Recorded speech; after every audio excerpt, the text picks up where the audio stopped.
कि किसी ने उन्हें संत कहा, किसी ने भक्त कहा, बात वहीं खत्म हो गई।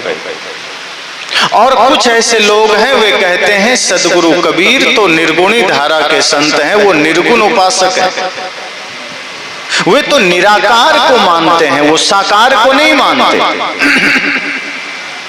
पर ऐसा है क्या?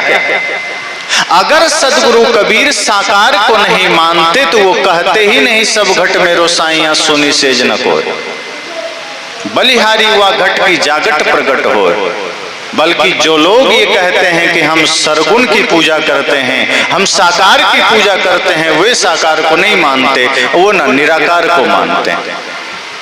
जो लोग ऐसा कहते हैं कि मैं साकार की पूजा करता हूं, वे साकार को मानते ही नहीं। साकार मतलब क्या और निराकार मतलब क्या? आपका ही जीवन अपने को देखिए तो आपका शरीर साकार है और शरीर में बैठी हुई आत्मा निराकार है। आत्मा को कोई देखता है क्या? शरीर से ही व्यक्ति की पहचान होती है। आप मुझे नहीं देख रहे हैं, मेरे शरीर को देख रहे हैं। हम आपको नहीं देख रहे हैं, आपके शरीर को देख रहे हैं। हम आपके साकार रूप शरीर को देख रहे हैं। सदगुरु कबीर कहते हैं ये साकार रूप जितने भी जीव हैं, प्राणी हैं, ये सब में परमात्मा है। अब सोचो, सदगुरु कबीर असली साकार पूजक हैं, असली साकार को मानने वाले हैं, असली सरगुण की पूजा करने वाले हैं। लेकिन जो आडंबर और भ्रम और अंधविश्वास में फंसे हुए लोग हैं, वे कहते हैं कबीर तो साकार की पूजा नहीं करते थे, वो साकार से अलग हैं, वे तो निराकार की पूजा करते थे। वे निराकार की पूजा नहीं करते हैं, वे कहते हैं कि तुम निराकार हो, लेकिन तुम जिस शरीर में बैठे हो ये साकार है, और इसी शरीर से तुम सेवा कर सकते हो, इसी शरीर से तुम साधना कर सकते हो। लेकिन तुम करते क्या हो? इसी शरीर से तुम पाप करते हो, इसी शरीर से तुम अधर्म करते हो, इसी शरीर से तुम छल करते हो, और मंदिर में जाके तुम कहते हो मैं तो भगवान की पूजा कराया। तुम पत्थर की पूजा को साकार की पूजा मानते हो। सदगुरु कहते हैं मेरी नजर में आम आदमी की पूजा, आम आदमी की भक्ति, आम आदमी की सेवा अर्थात मनुष्य मात्र की, प्राणी मात्र की सेवा ही साकार की पूजा है। इससे बढ़कर दूसरा कुछ भी नहीं। लेकिन ऐसा कौन करता है? सदगुरु कबीर को ना समझने के कारण लोग उन्हें ये मान लेते हैं कि वो तो सरगुण की, साकार की पूजा ही नहीं करते, साकार की बात ही नहीं करते। लेकिन ऐसा नहीं, सदगुरु कबीर तो वास्तव में साकार की पूजा करते हैं। और इस इतिहास में आप देख लीजिए, जितनी करुणा, जितना प्रेम मनुष्य ही नहीं जीव मात्र के लिए सदगुरु कबीर के हृदय में है, उतना किसी के में नहीं। आप संत का इतिहास उठा के देख लीजिए। वैसे सभी संत आदरणीय हैं, सभी संत वंदनीय हैं, सभी संत पूजनीय हैं, कोई संत छोटे नहीं हैं। लेकिन इस संपूर्ण ब्रह्मांड में, संपूर्ण विश्व में प्राणी मात्र के लिए, छोटे छोटे जीवों के लिए भी जितनी करुणा, जितना प्रेम सदगुरु कबीर के हृदय में है वो किसी में नहीं। सदगुरु कबीर एकमात्र ऐसे संत हैं जो छोटे छोटे जीवों के लिए भी अपनी बात उतनी ही दृढ़ता के साथ रखते हैं। वे नहीं चाहते हैं कि आपके द्वारा एक चींटी का भी वध हो जाए, वे नहीं चाहते हैं कि आपके द्वारा एक छोटे मोटे कीड़े मकोड़े भी मारे जाएं। वे कहते हैं जीव मत मारो बापुरा, सबका एक ही प्राण, हत्या कबो न छूटी है जो कुटिन सुनो पुराण। वे कहते हैं कि मेरे भाई, इस धरती पर जितनी कीमत तुम्हारी है उतनी ही कीमत एक चींटी की है, उसका प्राण मत लेना। ऐसा और कोई खुलकर नहीं कहता। बाकी संत तो आपको ऑप्शन दे देते हैं कि देखो गाय मत मारना, भले ही सुअर मार लेना, गाय माता है, गाय का वध मत करना। मौलवी कहेगा सुअर मत मारना, गाय चाहे जितनी मारना। और कोई कहेगा गाय तो मत मारना, लेकिन बकरी मारकर खा भी सकते हो। मुर्गी खा सकते हो, अंडा खा सकते हो। तो जो गौ हत्या के लिए आवाज उठाने वाले लोग हैं, समय पर वही मुर्गी मारकर खाते हैं। सदगुरु कहते हैं ऐसे राक्षसों से सावधान रहना। वे धर्म के नाम पर तुम्हें लड़ा तो देंगे, वो धर्म के नाम पर वो अहिंसा के झंडे तो उठा लेंगे, लेकिन घर में झांक कर देखोगे तो वो मुर्गी खाने के लिए बैठे होंगे। वो घर में झांक कर देखोगे तो वो सारे मांसाहार करते होंगे। और ऐसे लोगों का धर्म, ऐसे लोगों की पूजा भी समसामयिक हो जाती, कालखंड में हो जाती। अब जैसे कुछ लोग ऐसे भी होते हैं जो जैसे ही श्रावण का महीना आएगा वो एक नंबर के धार्मिक बन जाएंगे। जैसे ही सावन महीना आया तो क्यों भाई, ये महादेव का महीना है और बाकी के 11 महीना कौन शैतान ने बनाया?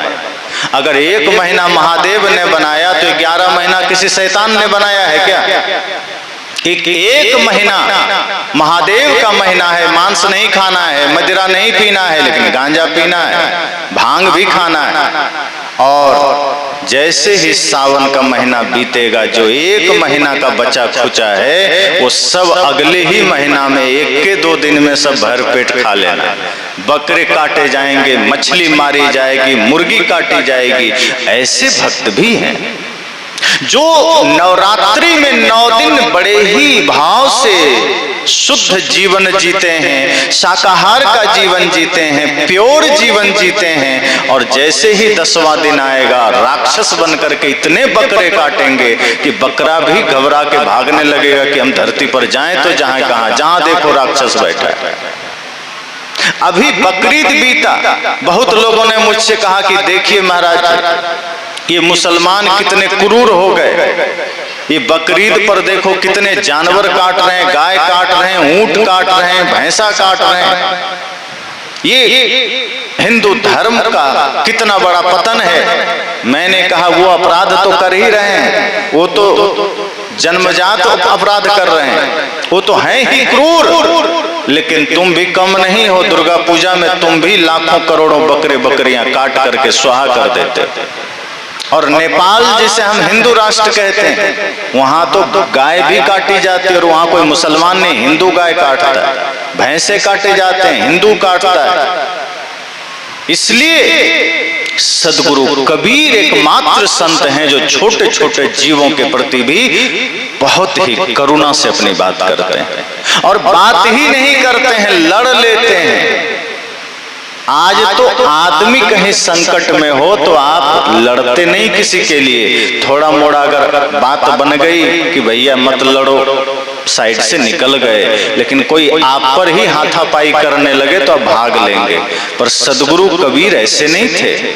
अगर वो किसी छोटे से बकरी को भी देखते थे कि इसकी बलि दी जानी है, वहां अपना गर्दन आगे कर देते थे कि मेरा काट लो, ये बकरी ने तुम्हारा क्या बिगाड़ा, ये तो बेचारी पत्ती खाती थी।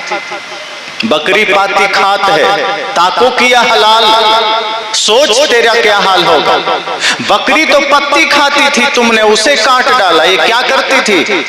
कुछ पाप तो नहीं किया और तुम तो इसका खाल निकाल रहे हो, तुम तो बकरी को मार रहे हो, तुम्हारी क्या दुर्गति होनी है सोच लो। तो बकरी को छोड़ दो, मेरा गला काट लो। कौन होगा ऐसा?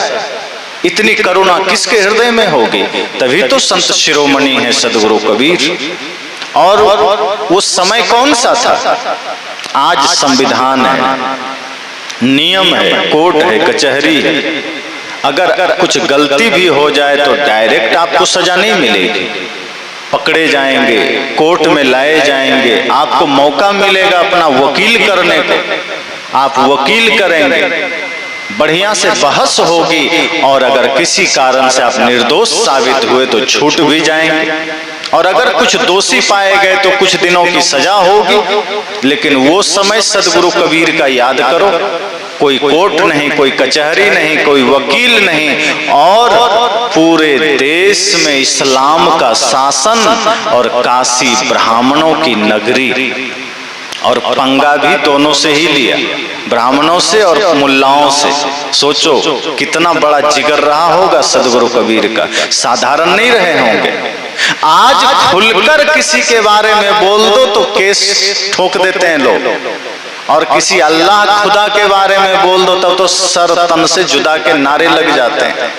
पर सदगुरु कबीर उस वक्त मौलवी को फटकार रहे हैं, ब्राह्मण को फटकार रहे हैं, मुल्ला को फटकार रहे हैं, पादरी को फटकार रहे हैं। और फटकार ही नहीं रहे साधारण भाषा में, ये समझो कि उखाड़ पुखाड़ रहे हैं, तोड़ रहे हैं धर करके कि जो होगा देखा जाएगा, पर जीव मत मारो बापुरा।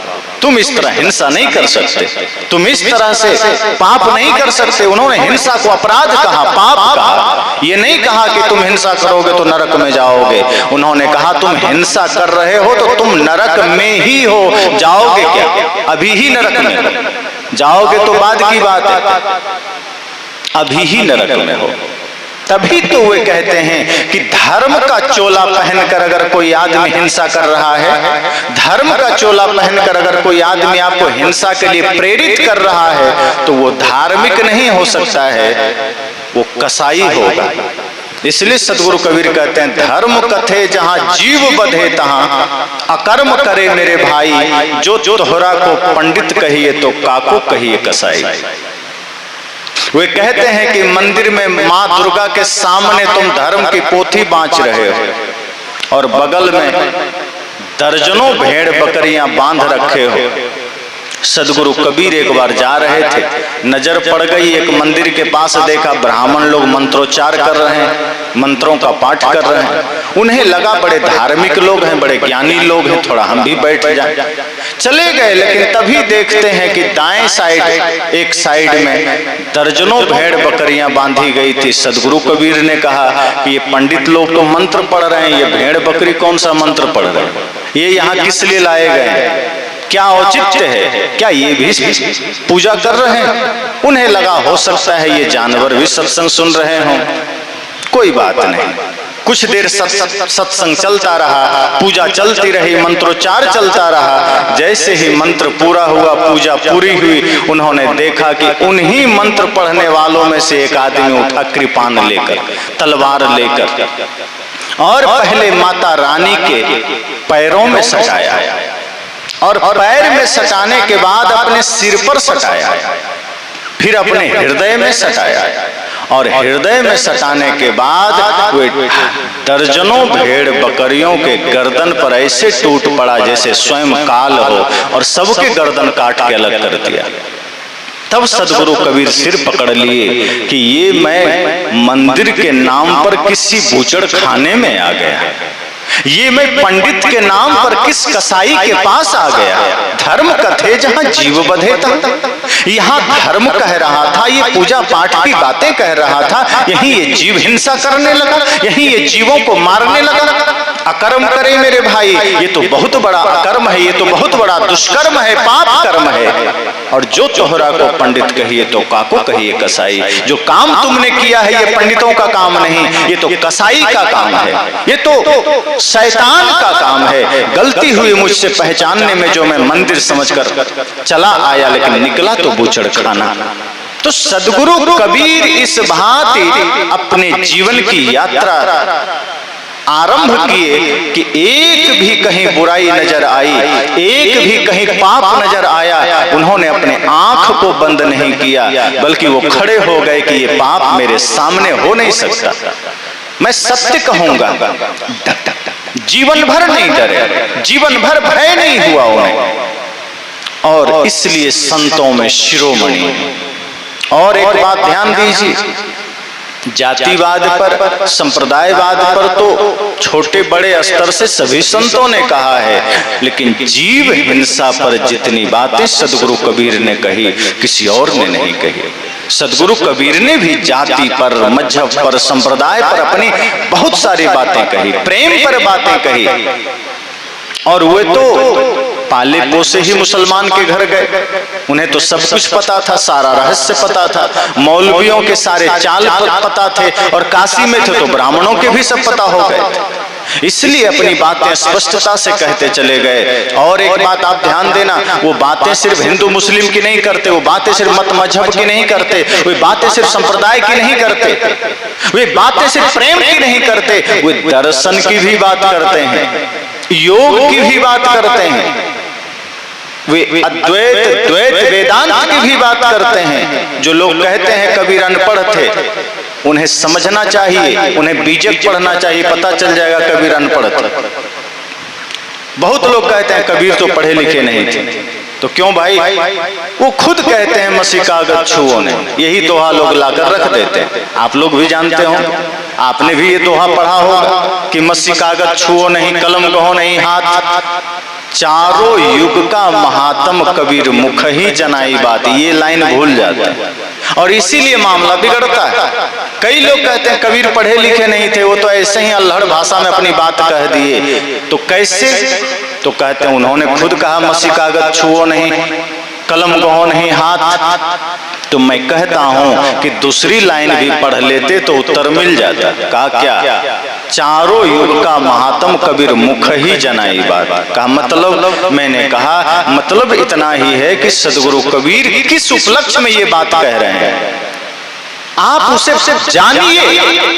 वे ये नहीं कह रहे हैं कि मैं पढ़ना लिखना नहीं जानता, कि मैंने कलम कागज नहीं छुआ।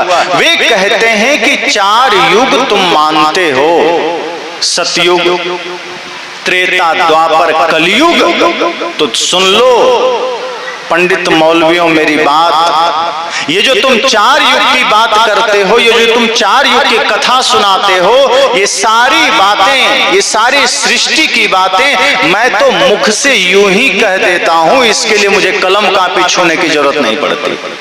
इस परिप्रेक्ष्य में साहब ने बात कही, इसलिए नहीं कहा कि मैं पढ़ना ही नहीं जानता। वे कहते हैं कि ये जो 4 युगों की बातें हैं वो मैं सहज में कह देता हूं, उसके लिए मैं ना कलम छूता हूं ना किताब छूता हूं। अब इसमें कहां से आ गया कि मैं पढ़ा ही नहीं था? कई लोग कहते हैं ना कि चलो भाई बाजार जाओ, 2-4 सामान ले लेना, कहीं भूल ना जाओ तो पुर्जा बना लो, कागज में लिख लो। पर कोई तेज आदमी कहता है उसकी जरूरत नहीं, कलम कागज रहने दो, मेरे माइंड में लिखा गया, मैं ले आऊंगा। तो इसका मतलब क्या? वो आदमी अनपढ़ हो गया क्या? वो आदमी निरक्षर हो गया? सदगुरु कबीर ने यही बात तो कही कि मसी कागज छुओ नहीं, कलम कहो नहीं हाथ। तो सदगुरु कबीर के ग्रंथ में, उनके शास्त्र में, उनकी वाणी में आपको एक एक चीजों में गहराई नजर आएगी। जिस विषय पर आप जाएंगे लगेगा सदगुरु कबीर इसी के सबसे बड़े जानकार हैं। जैसे लगेगा सदगुरु कबीर से ज्यादा बढ़िया ये बात कोई कह ही नहीं सकता था। चाहे प्रेम की बात आ जाए, चाहे दया की बात आ जाए, चाहे अहिंसा की बात आ जाए, चाहे धर्म की बात आ जाए, चाहे किसी भी विषय में चले जाओ, चाहे देश राजनीति की बात आ जाए, चाहे मत मजहब पंथ संप्रदाय की बात आ जाए, जितनी गहराई से सदगुरु कबीर ने अपनी बात कही उतनी किसी ने नहीं कही। आप सब जानते हैं भगवान श्री कृष्ण को प्रेम का प्रतीक माना जाता है, पर सदगुरु कबीर ने जिस गहराई से प्रेम पर अपनी बात कह दी, बाकी लोग पीछे मालूम पड़ते हैं। उनकी एक एक बातें, जब लोगों ने कहा प्रेम क्या है, प्रेम क्या है, साहब ने कहा 2.5 आखर प्रेम का, पढ़े सो पंडित हो।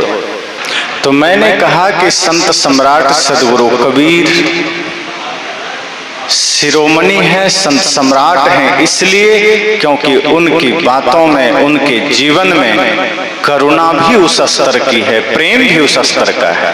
प्रेम पर बातें तो बहुतों ने कही, लेकिन जिस स्तर से सदगुरु कबीर ने कही हुए बातें सुनकर आप महसूस करेंगे कि जैसे उनसे बेहतर कोई और नहीं। वे कहते हैं पोथी पढ़े पढ़ी जगमुआ पंडित भया न कोई, 2.5 आखर प्रेम का पढ़े सो पंडित हो। वे कितना सरल कर देते हैं। वे कहते हैं कि कोई जरूरी नहीं कि आप पंडित घर में जन्म लें तब पंडित होंगे। वे कहते हैं आप अगर प्रेम को जान लेते हैं, अगर आपके जीवन में करुणा आ जाती है, आप पंडित हो जाते हैं। पंडित होना मतलब मन निर्मल हो जाना। जिसका मन निर्मल हो गया वही तो प्रेमी हो सकता है। जिसके मन में कटुता है, जिसके मन में विकार है, वो प्रेम कर ही नहीं सकता, वो करुणा कर ही नहीं सकता, वो अहिंसा नहीं कर सकता। तो जब प्रेम पर बात आए तो सदगुरु कबीर कहते हैं यह तो घर है प्रेम का, खाला का घर नाय, शीश उतारे भूमि धरे तब घर बैठो माए। या फिर वे कहते हैं प्रेम गली अति सांकरी, जामे दो न समाए। जब मैं था तब हरि नहीं, अब हरि है मैं नाही, प्रेम गली अति सांकरी, जामे दो न समाए। तो जब प्रेम पर आप देखें तो सदगुरु कबीर की बातें सबसे आगे। अहिंसा पर देखें तो मालूम पड़ेगा जैसे उनका हृदय इतना विराट, इतना विशाल है कि सब उनसे पीछे। इतनी करुणा किसी के हृदय में कैसे हो सकती कि एक चींटी को भी देखकर किसी का हृदय द्रवित हो उठे। अगर आप अपने जीवन को देखिए तो रोज आप लाखों जीवों को मार देते होंगे। प्रत्यक्ष में सैकड़ों जीव मर जाते होंगे, चलते में कितनी चींटियां मर जाती होंगी, कितने मच्छर मर जाते होंगे, अन्य कितने जीव मर जाते होंगे। अब उन जीवों के लिए हम कभी सोचते हैं क्या? मनुष्य मर जाए तब भी आदमी नहीं सोचता। 250 लोग अभी कल यात्री विमान के हादसे में गुजर गए। कितने लोग भारत में अपना चूल्हा बंद किए होंगे या कितने लोग संवेदना व्यक्त किए होंगे। बहुतों को तो ये खबर भी पता नहीं होगी, और पता भी होगी तो सोच लेते हैं ऐसा तो होते रहता है। कौन जिम्मेदार है? उस बात की कोई बात यहाँ नहीं है। बात है कि अचानक काल के गाल में कब कौन चला जाए, किस रूप में चला जाए, वो देखकर हमारे हृदय में पीड़ा नहीं होती। कोई अपना गुजर जाए तब तो होती है, लेकिन हजारों लोग रोज मर जाएं, कहीं कोई गुजर जाए, हमारे हृदय में कोई कंपन नहीं होता। पर सदगुरु कबीर कहते हैं कि एक छोटे से जीव के भी अगर कुछ भी तुम नुकसान करते हो तो मेरे हृदय में पीड़ा होती है, कष्ट होता है। इसलिए वे कहते हैं जीव मत मारो बापुरा। ये भगवान के नाम पर, माता के नाम पर जो तुम बलि देते हो, ये भी मत करना। ये कोई माता कोई भगवान बलि नहीं लेते। ये बलि ना ले करना, हिंसा ना करना, किसी जीव को सताना नहीं, धर्म के नाम पर कुछ भी मत करना। हमारा खुदा गाय पसंद करता है, ये कह कह कर तुम भेड़ बकरे और गाय काटते हो, ये भी मत करना। कोई खुदा का प्रमाण नहीं आता, कोई खुदा वहां से मैसेज नहीं भेजता है, संदेश नहीं भेजता है कि मुझे भूख लगी है गाय भेज दो। सदगुरु कहते हैं अगर खुदा इतना ताकतवर होगा तो वो तुम्हें मैसेज नहीं भेजेगा, वो हजारों लाखों गाय खुद उठा के खा सकता है। और अगर इतना भी ताकत उसके पास नहीं है फिर तुम उसकी पूजा क्यों करते हो? अगर तुम्हारा खुदा इतना ही निकम्मा हो गया कि वो अपनी भूख मिटाने के लिए भी तुम्हें मैसेज भेजता है कि हमारे पास गाय भेज देना, फिर तुम ऐसे खुदा को मानते क्यों हो? ऐसे भगवान, ऐसे माता को मानते क्यों हो? जो तोहरा के सांचा देवा तो खेत चरत क्यों न लैया जी। सदगुरु कहते हैं इसलिए हिंसा बंद करो, इसलिए ये जीवों पर अत्याचार बंद करो। और इस लड़ाई को वो उस काल में लड़ रहे हैं जब मुसलमान का शासन है पंडितों की नगरी काशी में, और उस वक्त सीना ठोक करके वो धर्म के नाम पर किया जाने वाला अधर्म का विद्रोह कर रहे हैं, उस अधर्म के खिलाफ खड़े हो रहे हैं, उसका विरोध कर रहे हैं, उसे समाप्त करने का प्रयास कर रहे हैं। भय नहीं है। और क्या लगता है कि लोगों ने उन्हें सताया ना होगा, कि लोगों ने उन्हें परेशान ना किया होगा? जो भी सत्य कहने वाला है उसे परेशान किया जाता है। सत्य कहने वालों को परेशान करना ये तो आज भी है। सदगुरु कबीर को भी लोगों ने परेशान किया होगा, लेकिन सदगुरु कबीर ने क्या कहा कि मैं पक्षपात की तो बात ही नहीं करता, मैं तो निष्पक्ष बात करता हूं। ऐसा नहीं कि मैं मुसलमान की बात कर रहा हूं तो हिंदू की नहीं करता, और हिंदू की कर रहा हूं तो मुसलमान की नहीं करता। वे कहते हैं कि मैं तो दोनों की बात करता हूं, क्योंकि दोनों ही डूबे हैं। हिंदू की दया मेहर तुर्कन की, दोनों घट से त्यागी, ई हलाल वे झटका मारे, आग दोनों घर लागी। वे ये नहीं कहते कि मैं सिर्फ मुसलमान का विरोध कर रहा हूं, वो ये नहीं कहते कि मैं सिर्फ हिंदू का विरोध कर रहा हूं। वे कहते हैं कि हिंदू की दया, अर्थात दया शब्द भारतीय साहित्यों में आता है। सदगुरु कहते हैं कि हिंदू ने दया छोड़ दिया, और मेहर अर्थात मेहरबानी वो भी दया ही है। मुसलमानों ने मेहर छोड़ दी, दोनों के हृदय से दया ने विदाई ले ली। हिंदू भी दयावान नहीं रहा, मुसलमान भी दयावान नहीं रहा, रहम दिल वाला नहीं रहा। दोनों के हृदय से धर्म ने अपना डेरा डंडा उठाकर चल दिया। अब क्या है? हिंदू की दया मेहर तुर्कन की, दोनों घट से त्यागी, और जब दया ही न रहा तब क्या? ये हलाल वे झटका मारे। मुसलमान हलाल करता है और हिंदू झटका मारता है। झटके से गर्दन काटना है, भारी मोटा तलवार रखता है ताकि बच ना जाए, एक ही बार में गर्दन कटनी चाहिए।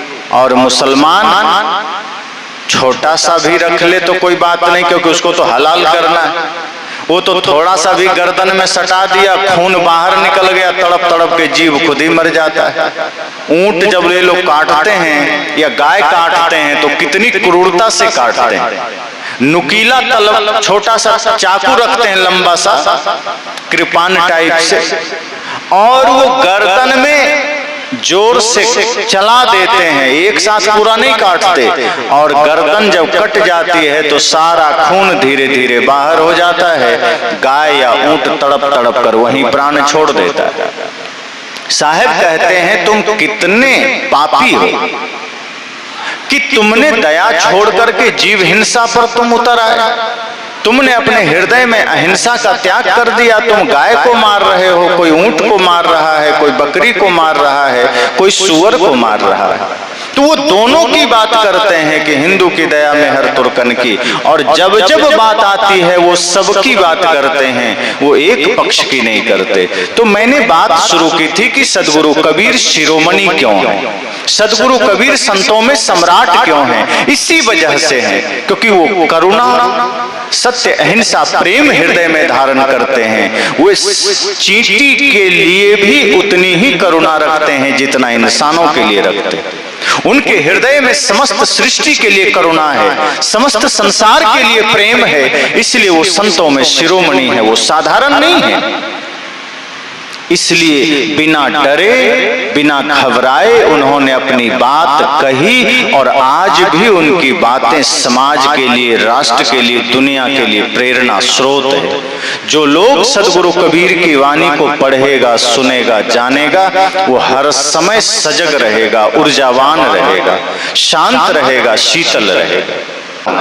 मैं तो तुम्हारे भीतर सिर्फ प्रेम देखना चाहता हूं, मैं तो तुम्हारे भीतर सिर्फ सत्य देखना चाहता हूं। प्रेम के अभाव में आज आदमी धनी तो बन गया, लेकिन प्रेम के अभाव में वो धन उसके जीवन के लिए काल बन रहा है।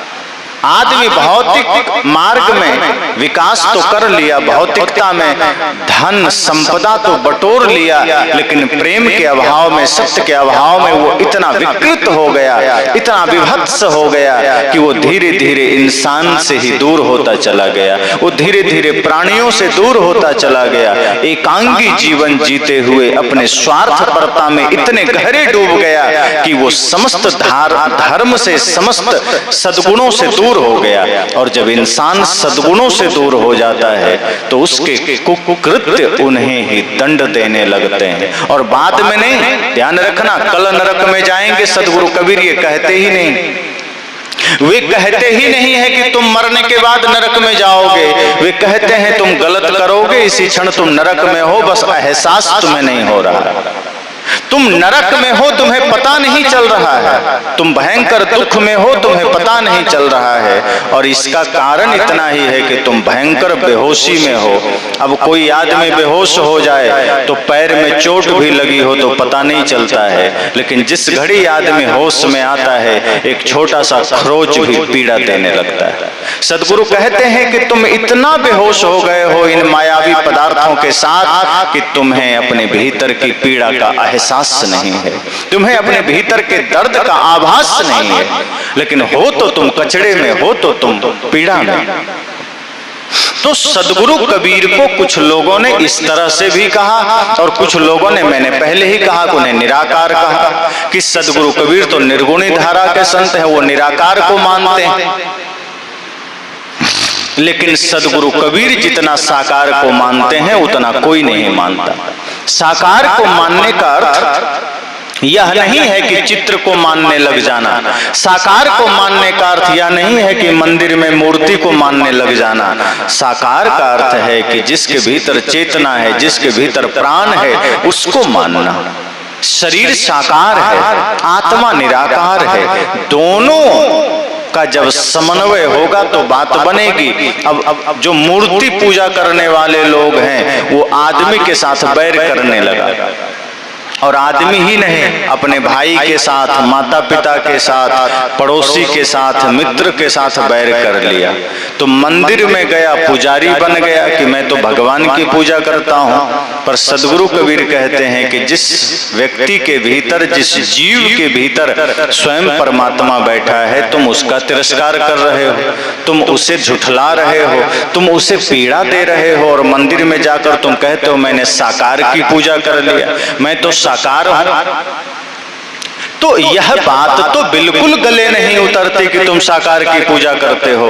सदगुरु कहते हैं साकार की पूजा का मतलब है कि हर घट में परमात्मा को देखना, हर इंसान में, हर प्राणी में भगवान को देखना, और जो ऐसा करता है वही साकार की पूजा करता है। तो इस अर्थ में सदगुरु कबीर तो साकार की भी पूजा कर रहे हैं। कुछ लोग कहते हैं कि सदगुरु कबीर अवतार लिए, और कुछ लोग कहते हैं कि नहीं, मां के गर्भ से आए, कुछ लोग कहते हैं आकाश से आए। अब जरा विचार करिए, सदगुरु कबीर क्या है? शरीर है या आत्मा है? शरीर तो जड़ है, शरीर किसी के पास भी आएगा। संसार को जानने समझने के लिए शरीर की आवश्यकता राम को भी पड़ी, कृष्ण को भी पड़ी, बुद्ध महावीर को भी पड़ी, कबीर को भी पड़ी। तो जिन जिन ने शरीर को धारण किया वो शरीर सबका पंच भौतिक ही था, वो शरीर सबका मिट्टी पानी आग हवा से ही निर्मित था। और इतना ध्यान रखना कि जो शरीर मिट्टी पानी आग हवा से निर्मित होगा, जो जड़ होगा, वो किसी न किसी माँ बाप के गर्भ से ही आएगा, वो आकाश से नहीं आएगा। तो शरीर माता पिता के गर्भ से आया, लेकिन आत्मा जरूर दिव्यता लेकर आया। सदगुरु कबीर जो हैं, जो आत्मा अगर हम बात करें, वो दिव्यात्मा जरूर कुछ दिव्यता लेकर आए। तो आत्मा तो अजन्मा है, वो तो अविनाशी है, उसका तो जन्म हुआ ही नहीं। तो हम कैसे कहें कि कबीर का जन्म हुआ? सदगुरु कबीर ने जिस शरीर का उपयोग किया उस शरीर का जन्म माता पिता से हुआ, लेकिन जो वो स्वयं है वो अजन्मा है, अविनाशी है। तो इस अर्थ में हम यह कहते हैं कि अगर कबीर अविनाशी और अजन्मा है तो बात ठीक है, लेकिन शरीर अविनाशी नहीं है, शरीर अजन्मा नहीं है, और वह अजन्मा अविनाशी सब के भीतर बैठा हुआ आत्मा है। कोई इस कबीर साहब का ही नहीं है। आपके भीतर जो आत्मा है, अर्थात आप जो स्वयं हैं, आप भी अजर हैं, अमर हैं, अखंड हैं, अविनाशी हैं। सदगुरु कबीर भी अविनाशी है। लेकिन इस अर्थ में ऐसा नहीं कि वो इस धरा पर आकाश से उतर आए। तो कुछ लोग ऐसा मानते हैं कि नहीं, कबीर साहब गगन मंडल से उतरे, गगन मंडल से उतरे सतगुरु सत्य कबीर, अन्न आहार करता नहीं ताका नाम कबीर। तो आत्मा तो अनहार कुछ भी नहीं करता, बात तो ठीक ही, अनहार तो शरीर करता है। आत्मा का भोजन ये दाल भात सब्जी रोटी नहीं है, आत्मा का भोजन ये ज्ञान है, भक्ति है, प्रेम है। ये आत्मा ये बाहर का भोजन नहीं लेती। तो अगर ऐसा कहा गया तो बात ठीक ही है। गगन मंडल से उतरे उस सत्य के आकाश से सदगुरु कबीर का दिव्य आत्मा आया, इस धरती पर आए, और आत्मा कौन सा अन्न खाता है, कौन सा आहार लेता है, तो बात ठीक है अगर हम इस रूप में देखते हैं। लेकिन यह मानना कि नहीं सशरीर गगन मंडल से आए, तो ये अतिशयोक्ति है, ये अति श्रद्धा है, और यह बातें भी सदगुरु कबीर ने पाखंड ही कहा। स्वयं उन्होंने कहा कि पाखंड है। तो सदगुरु कबीर के एक एक विचारों को हमें समझना होगा कि दुनिया ने उन्हें क्या समझा, विद्वानों ने उन्हें क्या समझा, अन्य मत पंथ के लोगों ने उन्हें क्या समझा, ब्राह्मणों ने क्या समझा, और आज हम लोग क्या समझ रहे हैं। महत्वपूर्ण यह नहीं है कि लोगों ने क्या समझा, महत्वपूर्ण यह है कि जो ज्ञान, जो बातें उन्होंने संसार को दिया, उन बातों से किसका कितना कल्याण हो सकता है, ये महत्वपूर्ण है। जिस प्रेम की बात, जिस सत्य की बात, जिस समता की बात उन्होंने की, अगर वो समाज में लागू हो जाए तो समाज आज दुखों से मुक्त हो सकता है, समस्याओं से मुक्त हो सकता है। आज जातिवाद के जहर में समाज जलता है, आज संप्रदायवाद के जहर में समाज जलता है। कबीर साहब ने इसका विरोध किया कि इसको मिटा दोगे तुम सुख से जियोगे, लेकिन ऐसा हम नहीं कर पाते। कबीर पंथ में होने के बाद भी, कबीर पंथी होने के बाद भी, कबीर पंथी संत से माला लेने के बाद भी हम कहीं ना कहीं जातिवाद के जंजालों में पड़े रहते हैं। कहीं ना कहीं हम उसका जिक्र करते हैं, कहीं ना कहीं हम उसकी बात करते हैं। एक सज्जन चर्चा कर रहे थे कि हम अमुक जाति से आते हैं। मैंने कहा कि जो व्यक्ति गुरु से ज्ञान ले लेता है, जो व्यक्ति गुरु से माला ले लेता है, उसकी जाति भक्ति की हो जाती है, उसकी जाति प्रेम की हो जाती है, उसकी जाति मानवता की हो जाती है। फिर कोई दीवार नहीं, कोई जाति नहीं। लोग पिछड़ी अगड़ी जातियों का भेद मान करके कहीं भोजन नहीं करेंगे, कहीं पानी नहीं पिएंगे, कहीं बैठेंगे नहीं। इतनी सारी बीमारियां कबीर पंथ में भी चल रही है। मैं दूसरे की बात नहीं कर रहा। सदगुरु कबीर ने कहा कि जब अपने ही घर में कचड़े हों तो दूसरे के कचड़ों पर नजर डालकर क्या करोगे। अपने घर के कचड़े को तो बुहारो। जो तू साची वानिया साची हाट लगाओ, अंदर झाड़ू दे के कूड़ा दूर बहाओ। अगर तुम धर्म के सच्चे व्यापारी हो, ज्ञान के सच्चे व्यापारी हो, गुरु भक्त हो, तो अपने भीतर सत्य हिंसा का, ज्ञान का, विवेक का, विचार का झाड़ू लगाना और उस सारे विकार के कचड़े को बाहर कर देना। तो सदगुरु कबीर ने कहा कि अपने हृदय में जो कचड़े तुमने पाल रखे हैं उसे मिटाना, ये जाति पाति की दीवारों को मिटाना। कबीर पंथी वो नहीं है जो माला गले में पहनकर घूम रहा है। बहुत लोग कबीर पंथी नाम सुनकर ही घबरा जाते हैं कि कबीर पंथी, पर क्या कबीर पंथी का इतना ही अर्थ है, इतना ही उसका विस्तार व्याख्या है। कबीर पंथी का पहले अर्थ जान लीजिए। कबीर नाम तो परम ज्ञान का है, कबीर नाम तो परम शुद्ध चैतन्य का है,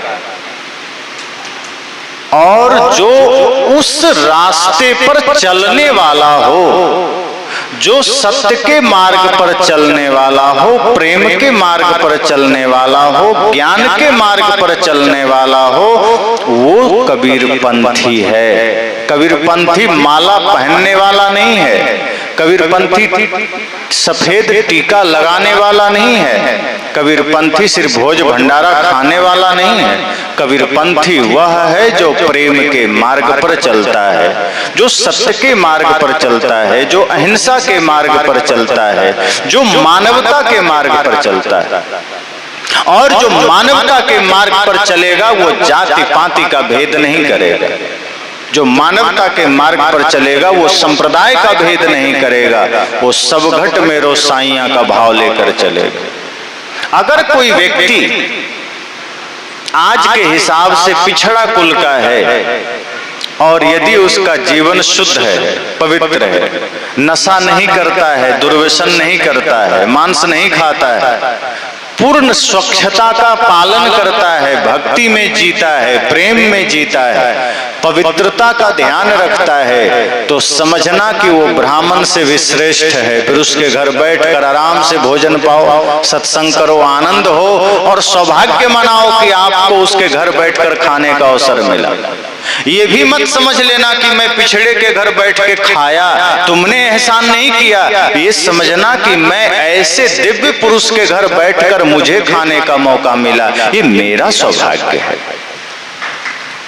लेकिन कोई अगड़ी जाति में जन्म लिया और कर्म उसका राक्षस का है, कर्म उसका पूरा भयंकर शैतानों वाला है, खान पान राक्षसों वाला है, और अगर वहां आपने गिलास पानी भी पी लिया तो समझना आपका जीवन का सारा धर्म भ्रष्ट हो गया। तो चाहे वो अगड़ी जाति का हो, लेकिन अगर वो कर्म से हीन है, अगर वो कर्म से पतित है, तो वहां एक गिलास पानी भी मत पीना। लोग सदगुरु कबीर ने कहा छुआछूत नहीं मानना, पर इस अर्थ में मान सकते हैं, मानना ही चाहिए। कर्म के आधार पर छुआछूत मानना चाहिए, जाति के आधार पर नहीं मानना चाहिए।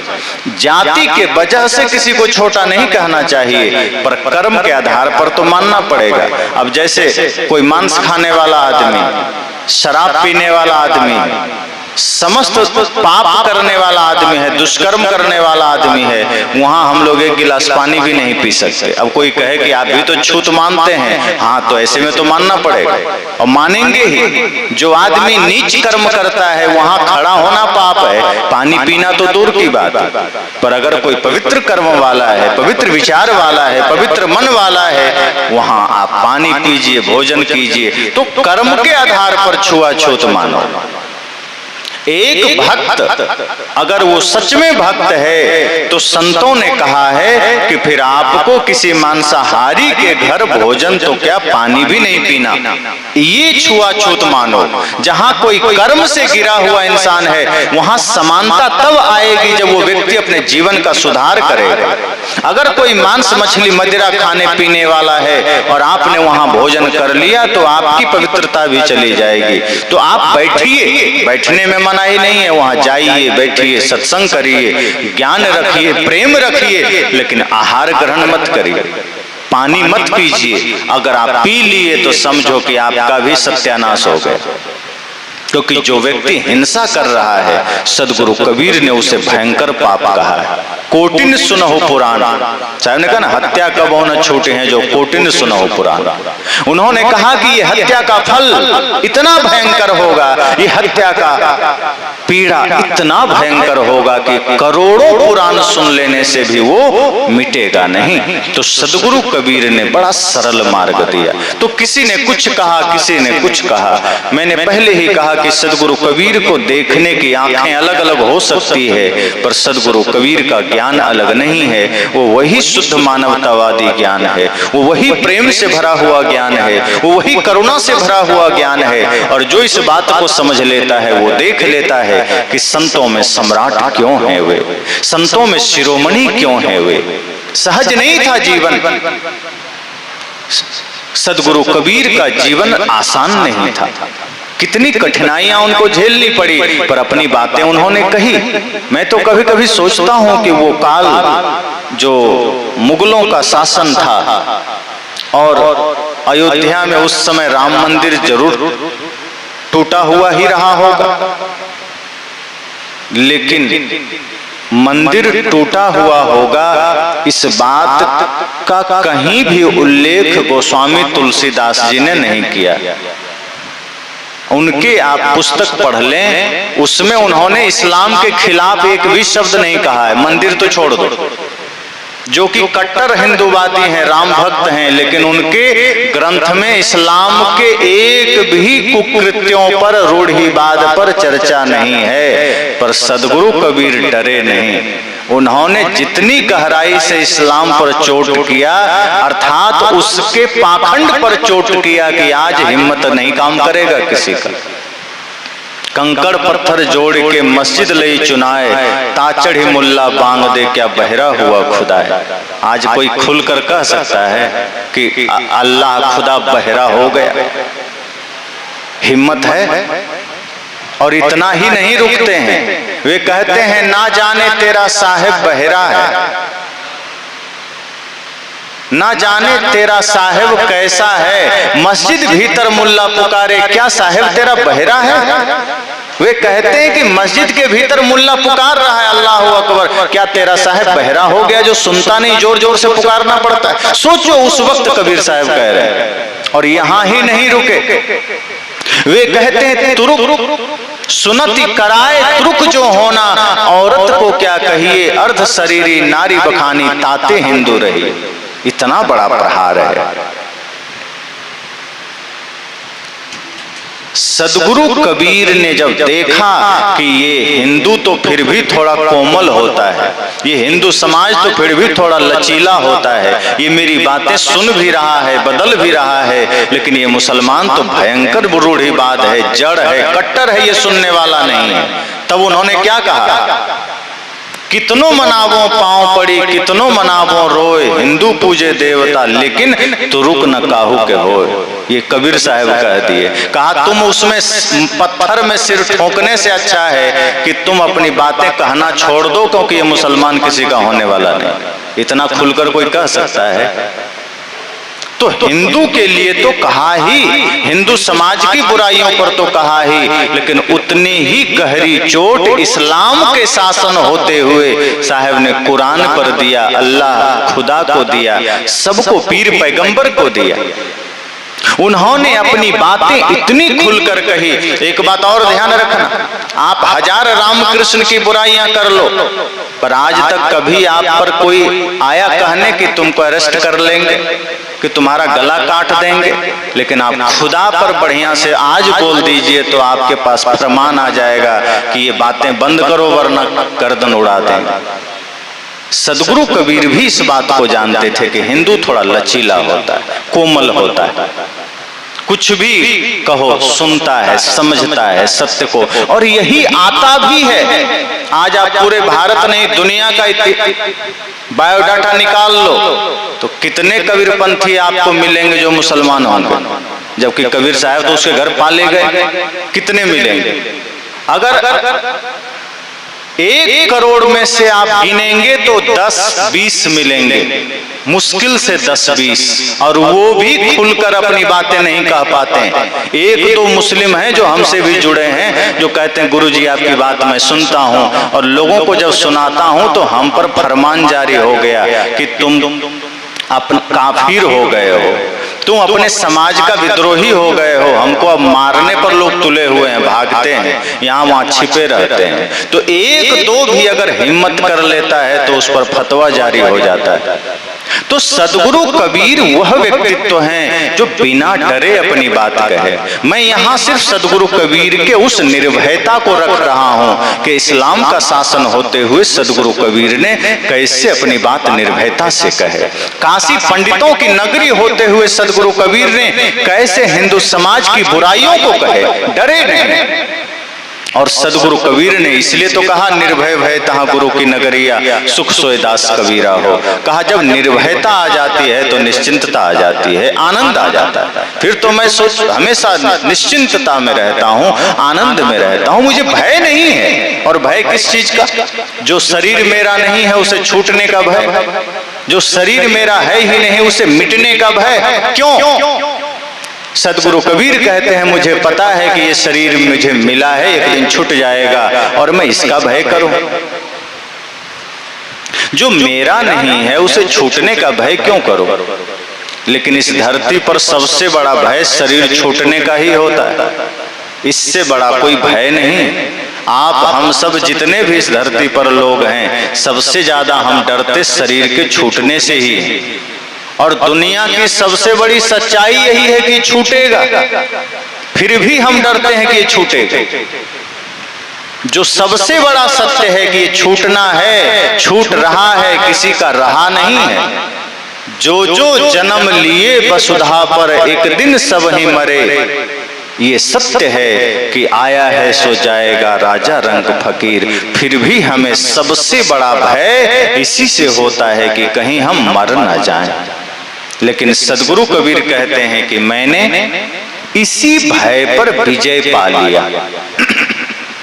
वे कहते हैं जेहि मरने को जग डरे मेरो मन आनंद, कब मरी हो कब पाई हो पूर्ण परमानंद। वे कहते हैं कि जिस मृत्यु से संसार डरता है मेरे लिए आनंद का विषय है। मैं खुश होता हूँ कि कल आनी होगी मृत्यु को, आज आ जाओ, हमें क्या दिक्कत, अपना काम हो गया है, आज ही आ जाओ, अभी आ जाओ। तभी तो कहते हैं काल करे सो आज कर, आज करे सो अब, पल में परले होएगा बहरी करेगा कब। वे जानते हैं कि मृत्यु कभी भी घटित हो सकती है, इसलिए आपके लिए भी कहते हैं कि कल पर मत छोड़ देना, कुछ परसों पर मत छोड़ देना कि कल भजन कर लेंगे, कल सत्संग कर लेंगे, कल दान कर लेंगे, कल पूजा कर लेंगे, कल गुरु भक्ति कर लेंगे। साहब कहते हैं कल का कोई भरोसा नहीं, आज करना, और आज जो करने को सोचे हो अभी कर लेना, अगले पल का कोई ठिकाना नहीं, कोई भरोसा नहीं। पर हम सब ऐसे लोग हैं जो धर्म के कार्य को, पुण्य के कार्य को, सही कार्य को कल पर टाल देते हैं। अगर सत्संग में जाना है तो कल कर लेंगे, दान करना है कल कर लेंगे, किसी की सेवा करनी है कल कर लेंगे, लेकिन दारू पीना है तो आज ही पी लेंगे, गाली देना है अभी दे लेंगे, लड़ाई करना है अभी लड़ लेंगे, भाई से जमीन बंटवारा करना है अभी ही करना है, चोरी करनी है आज ही रात में कर लेंगे, कल पर नहीं छोड़ते। तो जितने पाप हैं हम आज ही कर लेते हैं और जितने पुण्य हैं उसे हम कल पर टाल देते हैं। सदगुरु कहते हैं थोड़ा गणित अपना बदल लो भाई, गणित अपना थोड़ा चेंज कर लो, सिस्टम बदल लो, जितने पाप हैं उसे कल पर टाल दो। अगर चोरी का मन करे सोच लो कि कल कर लेंगे, गाली देने का मन करे सोच लो कल दे लेंगे, झगड़ने का मन करे सोच लो कल कर लेंगे, गलत करने का मन करे सोच लो कल कर लेंगे, लेकिन अच्छा करने का मन हो जाए, धर्म करने का मन हो जाए तो कल पर मत टाल देना, उसे आज करना, अभी करना। तो सदगुरु कबीर कहते हैं कि मुझे पता है ये जीवन सदा नहीं रहेगा, ये जीवन अस्थाई नहीं है, इसलिए मैं डरता नहीं, मैं निर्भय हो गया। और जब निर्भय व्यक्ति हो जाता है तो सत्य कहने लग जाता है, फिर वो ये नहीं देखेगा कि मेरे कहने से कोई नाराज तो नहीं हो जाए। हाँ, एक बात और है कि कहने में ये तो देखना ही पड़ता है कि कोई नाराज हो या ना हो, उससे हमें फर्क नहीं पड़ता, लेकिन एक बात यह देखनी पड़ती है कि मेरी बातों से सुधार तो हो जाएगा ना। अगर आपके भीतर से निकली हुई बातों का अर्थ इतना हो जाए कि इससे सुधार होना है समाज का, तब आप थोड़ा सा उसी हिसाब से बात करेंगे।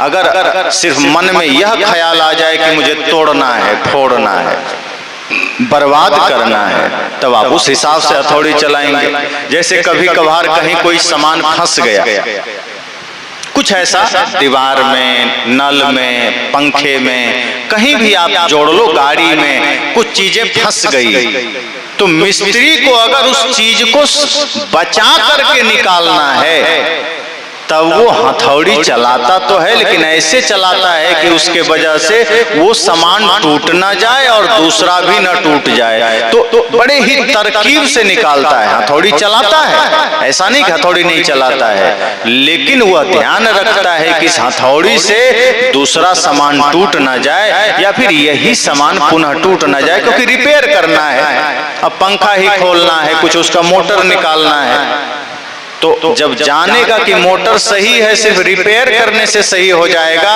तब हथौड़ी चलाएगा सावधानी से, ध्यान से कि मोटर निकल जाए।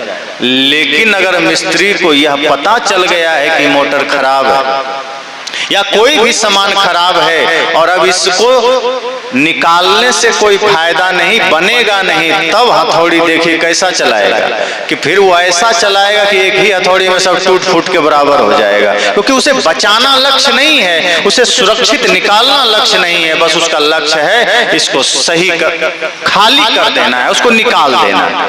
इसी तरह से जब हमारा लक्ष्य हो कि समाज में सुधार लाना है, व्यक्ति में परिवर्तन लाना है, तो हम चोट करेंगे, हम हथौड़ा चलाएंगे लेकिन अंदर हाथ सहार दे, बाहर मारे चोट। फिर हम अंदर में घड़े की भांति, जैसे कुम्हार भाई घड़ा बनाते हैं तो घड़ा के अंदर अपना हाथ लगा देते हैं और ऊपर से चोट मारते हैं। अब कोई दूर से देखेगा तो सोचेगा कुम्हार पागल हो गया, घड़ा बना के फिर मार रहा है, क्यों तोड़ना चाहता है। लेकिन निकट आने पर पता चलता है कि वो घड़ा तोड़ना नहीं चाहता, बल्कि जो थोड़ा मोड़ा कहीं गड्ढे हैं, थोड़ा उबड़ खाबड़ है, वो उसे और खूबसूरत बनाना चाहता है। इसलिए अंदर से हाथ का सहारा भी दिया है, ऊपर से चोट भी दे रहा है।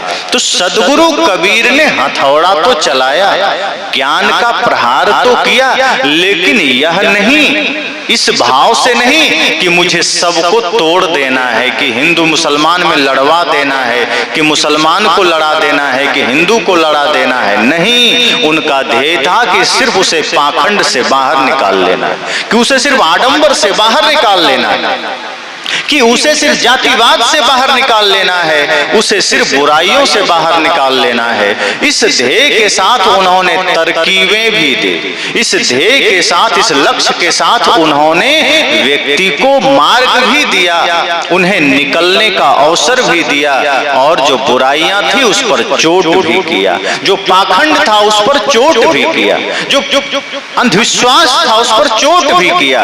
इसलिए समाज जिन जिन पाखंड में फंसा था, जिन जिन अंधविश्वासों में फंसा था, सदगुरु कबीर ने उसे ध्वस्त भी किया। जिन जातिवाद के जहर में समाज था उसे भी मिटाने का प्रयास किया। इसलिए वो हिंदू की बात आई तो उसकी बुराइयों को भी खुलकर कहा, लेकिन प्रेम की बात भी कहा, राम के आदर्शों की बात भी कहा, कृष्ण के आदर्शों की भी बात कही।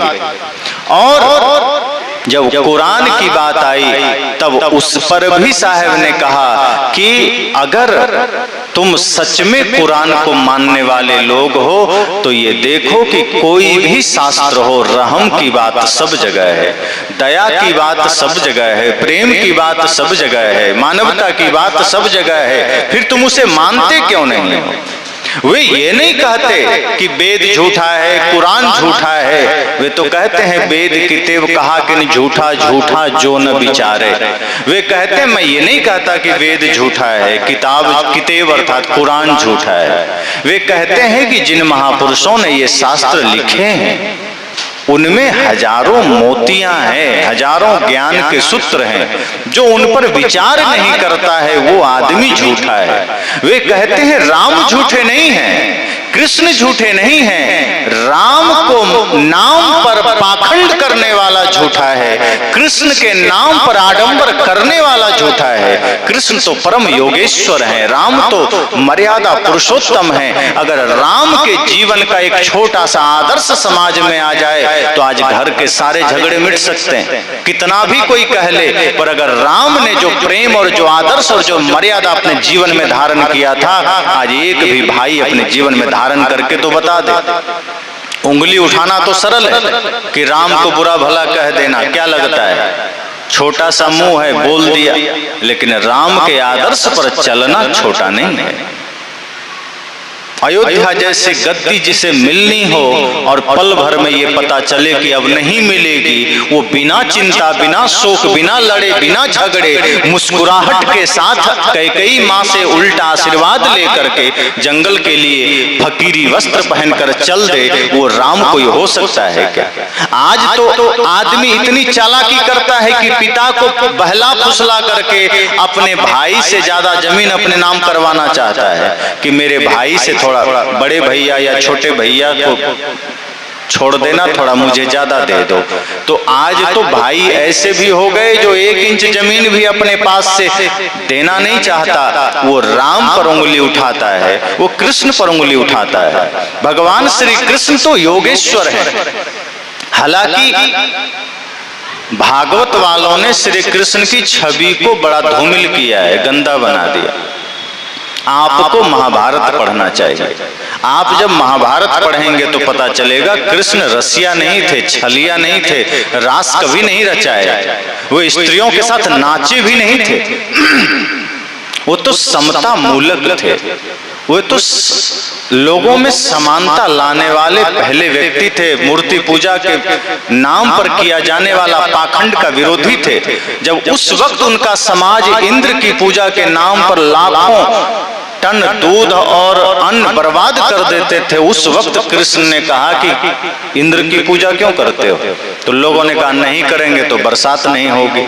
कहा कि उसकी पूजा से बरसात थोड़े होती है, बरसात का अपना नियम है, कानून है, विज्ञान है। उसके नाम पर ये पूजा पाखंड है। और उस वक्त भगवान कृष्ण ने उस पाखंड का विरोध किया था। लेकिन कुछ दुष्ट प्रवृत्ति के लोगों ने कृष्ण के उस ज्वलंत रूप को छिपा दिया, ढक दिया और एक नया ही रूप छलिया वाला ले आया, एक नया ही रूप रसिक बना दिया, जिसकी चर्चा तक महाभारत में नहीं है। भागवत की रचना करके उनके छवि को भी खराब किया। तो कृष्ण जैसा योगी होना, मैं तो जब गीता पढ़ रहा था तो मैं एक एक सूत्र को देखा, मुझे लगा कि इतनी गहरी बातें जो कर सकता है वो किसी की हत्या कैसे करवा देगा। जो स्थित प्रज्ञस्य का भाषा समाधिस्थस्य केशव का उत्तर इतना गहरा दे रहे हैं कि कैसे राग, कैसे भय, कैसे छल कपट से हमारा मन रोगी बनता है और कैसे हम मनोविकारों से मुक्त होकर स्थित प्रज्ञस्य बन सकते हैं, कैसे कामनाओं का त्याग करके, कैसे हिंसा से मुक्त होकर के हम दिव्य बन सकते हैं। वो व्यक्ति किसी पर बाण चलाने के लिए कहेगा? वो व्यक्ति किसी को मारने के लिए कहेगा क्या? अगर गीता को आप गहराई से अध्ययन करें द्वितीय अध्याय के बाद से, आपको पता चलेगा जैसे कि बाहर कोई युद्ध की चर्चा ही नहीं, बाहर कोई लड़ाई की बात ही नहीं है, वो लड़ाई सबके भीतर है और उसी लड़ाई की बात कृष्ण कर रहे हैं। मानो कृष्ण सदगुरु हैं और अर्जुन वहां कोई और नहीं, एक जिज्ञासु है। और जब वो महाभारत की बात हो रही है, वो हमारे आपके हृदय में मचा हुआ महाभारत की बात है। वो हमारा शरीर ही कुरुक्षेत्र है। इस शरीर को क्षेत्र भी कहा गया है। इस शरीर क्षेत्र है और उसी को युद्ध का मैदान कहा गया। और आपके भीतर जो वासना है, कृष्ण कहते हैं अर्जुन, ये जो वासना तुम्हारे भीतर है यही तो धृतराष्ट्र है। धृतराष्ट्र भी अंधा है और वासना भी अंधी होती है, अपना पराया कुछ नहीं समझता।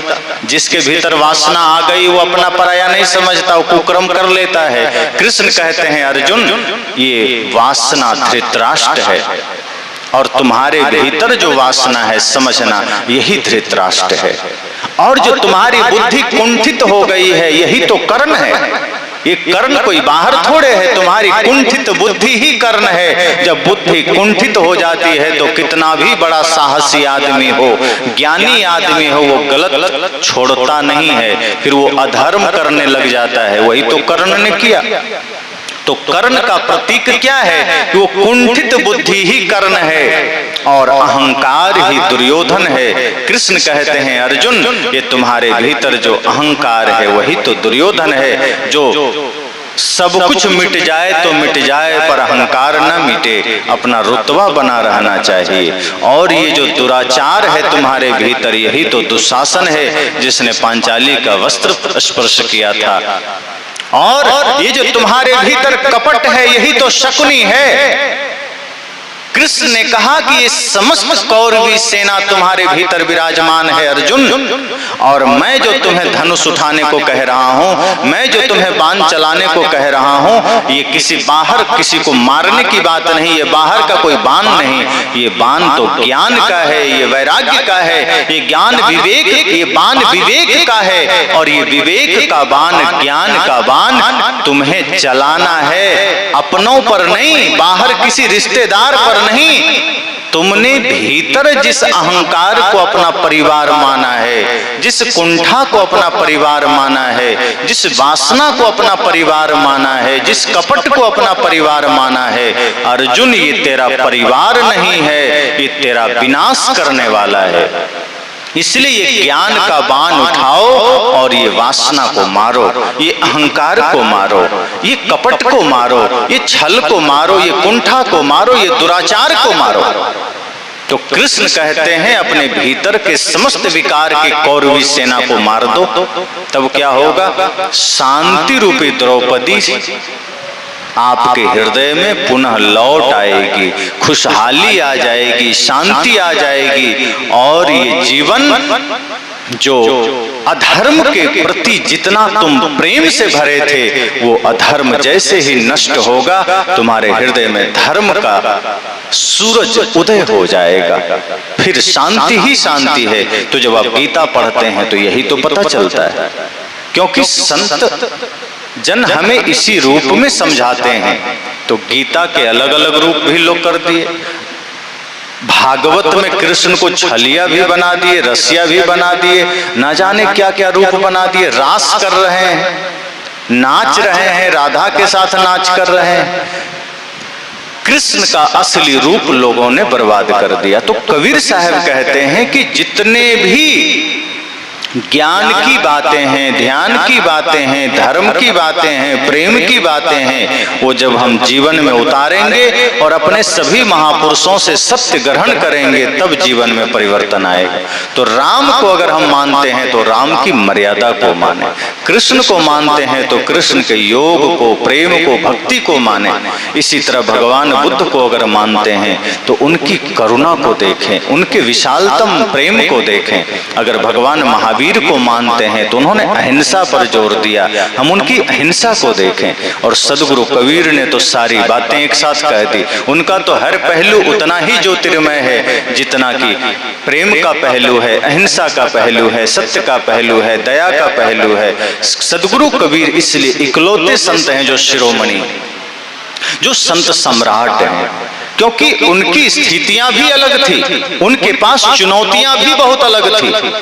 उनके समय के अन्य संत भी उतने ही महान थे, लेकिन उन सब में सदगुरु कबीर अग्रगणी थे, उन सब में सदगुरु कबीर सबके आगे थे।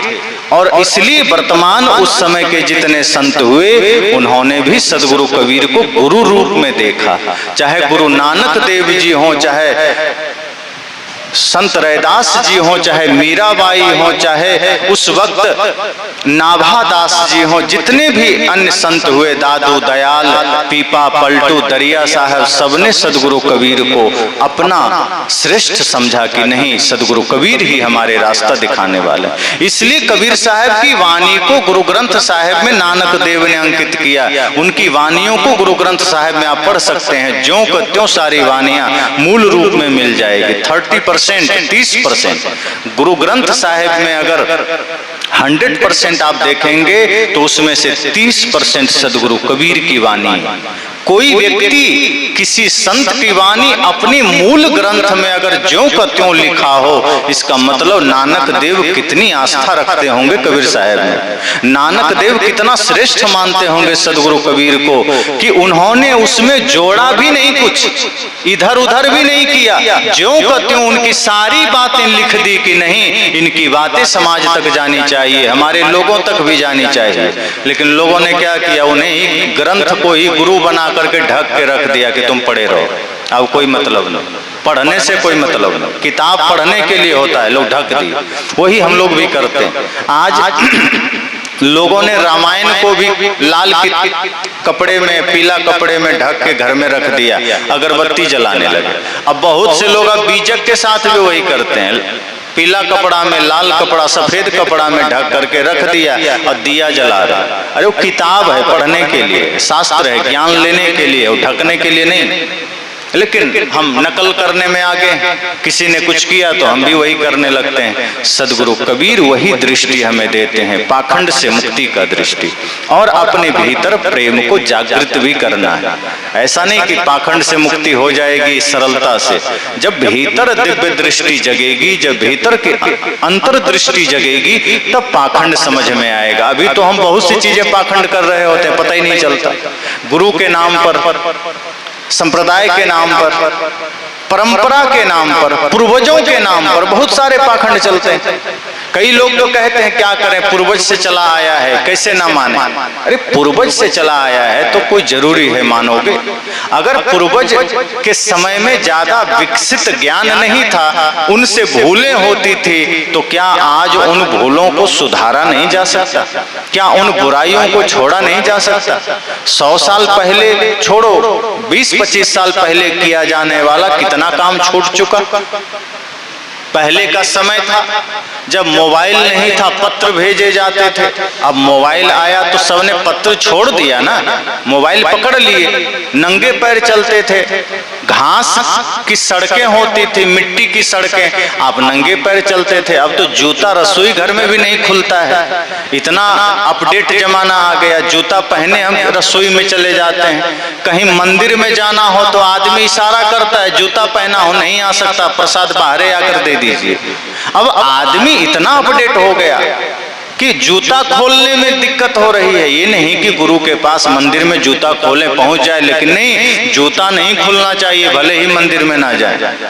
तो पहले तो लोग खाली पैर चलते थे, अब जूता पहनते हैं। पहले सामान्य धोती लोग पहनते थे, अब कोट पैंट पहनने लगे। पहले पत्र से बातचीत करते थे, मोबाइल रखने लगे। पहले पैदल चलते थे, बैलगाड़ी में चलते थे, अब कार आ गई, हवाई जहाज आ गया। अब कहो कि नहीं हम परंपरा कैसे छोड़ें, हम तो बैलगाड़ी ही रखेंगे और बैलगाड़ी से ही दिल्ली कलकत्ता जाएंगे, तो क्यों नहीं जाते? पहले जो कुछ भी था धीरे धीरे बदला है। तो अगर कुछ ऐसी परंपराएं जो पहले गलत होती थी, अगर उन्हें हमें छोड़ने की बात आती है तो हम क्यों कहते हैं पूर्वज करते थे हमें छोड़ो? नहीं छोड़ सकते। एक व्यक्ति ने कहा कि क्या करें, हमारे बाप दादा बलि देते थे कोई माता रानी को, अब परंपरा से बात चली आई है हमें भी देना पड़ेगा। हमने कहा क्यों? बाप दादा रजिस्ट्री करके गए हैं कि तुम्हें देना पड़ेगा। अरे वो भूल कर गए, उनसे पाप होता रहा तो तुम भी वही पाप करोगे। अगर बाप दादा समझ नहीं पाए कि बलि देना पाप है तो तुम तो समझ लो।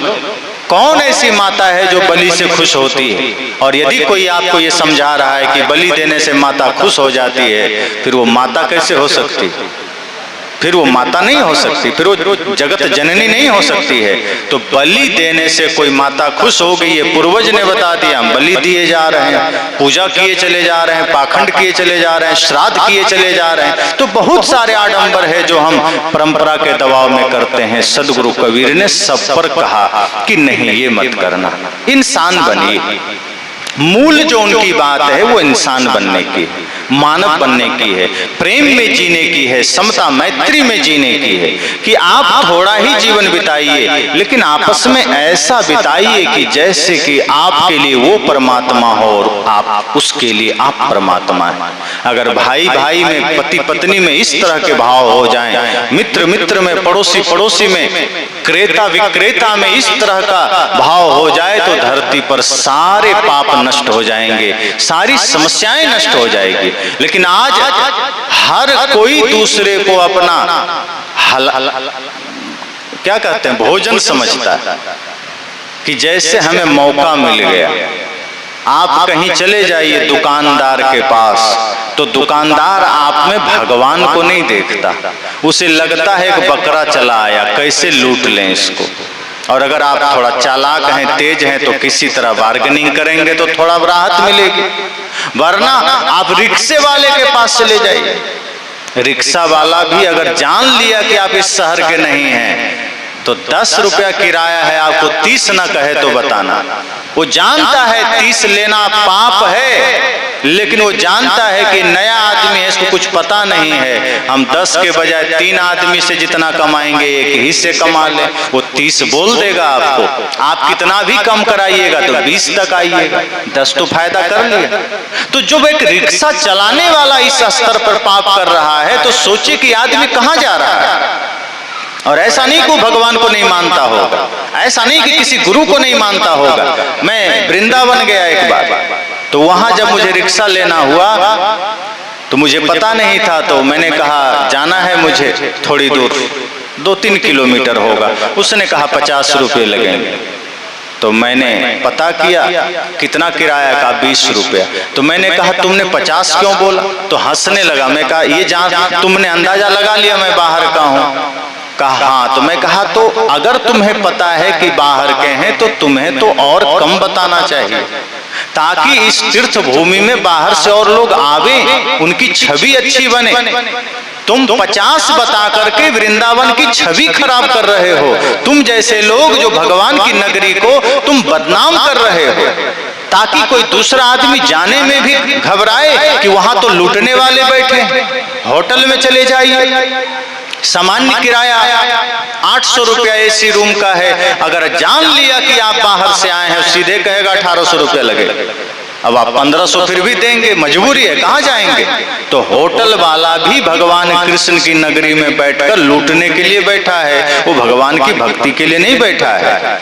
आप यहाँ से जा रहे हैं भगवान की भक्ति करने, आप यहाँ से जा रहे हैं कृष्ण से आशीर्वाद लेने, लेकिन बगल में बैठा हुआ आदमी को कृष्ण से कोई लेना देना नहीं। उसको लेना देना है कि कैसे आवो काटो माथा, कि कैसा हूं कोई मेरे पास आवे। भगवान कृष्ण बगल में है, डर भी नहीं है कि भगवान कृष्ण नाराज हो जाएंगे, है क्या।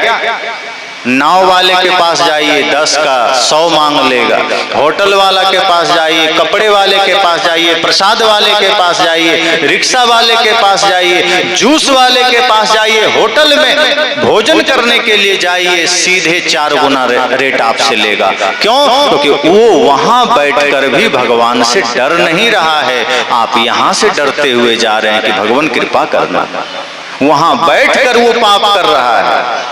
और जो वहां का परिक्रमा मार्ग है, जो कहते हैं ना बिहारी जी की परिक्रमा लगा लो तो सारे पाप सारा पुण्य मिल जाएगा, उस परिक्रमा मार्ग में बीड़ी, तंबाकू, गुटखा, सिगरेट की दुकानें आपको जगह जगह मिल जाएगी। अब सोचिए, जो भगवान की परिक्रमा लगाने जा रहा है वो बीड़ी लगा के लगा रहा है, वो तंबाकू खा के लगा रहा है, तो कौन सी परिक्रमा लगा रहे हो भाई। भगवान की परिक्रमा लगाते समय तक रुक नहीं सकते हो क्या? कृष्ण की परिक्रमा लगाने गए हो, उतनी देर नशा के बिना रह नहीं सकते क्या? और चलो तुम नहीं रह सकते, जो प्रशासन है क्या उसको दिखाई नहीं देता कि इतना पवित्र मार्ग है, परिक्रमा मार्ग है, लोग लेट कर भी जा रहे हैं, वहां गुटखा खा के बगल में थूक रहा है, बीड़ी पीकर धुआं उड़ा रहा है, ये तीर्थों की बात है।